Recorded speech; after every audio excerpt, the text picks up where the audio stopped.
સુરેન્દ્રનગર જિલ્લાના મૂડી તાલુકામાંથી ભ્રષ્ટાચારની પોલ ખોલતા દ્રશ્યો સામે આવ્યા છે।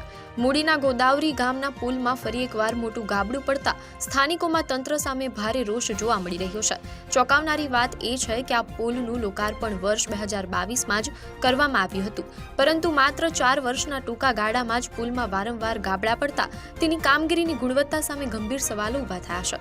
ગોદાવરી, દાણાવાડા, દિગસર સહિત આસપાસના 8 જેટલા ગામોને જોડતો આ ખૂબ જ મહત્વનો માર્ગ છે।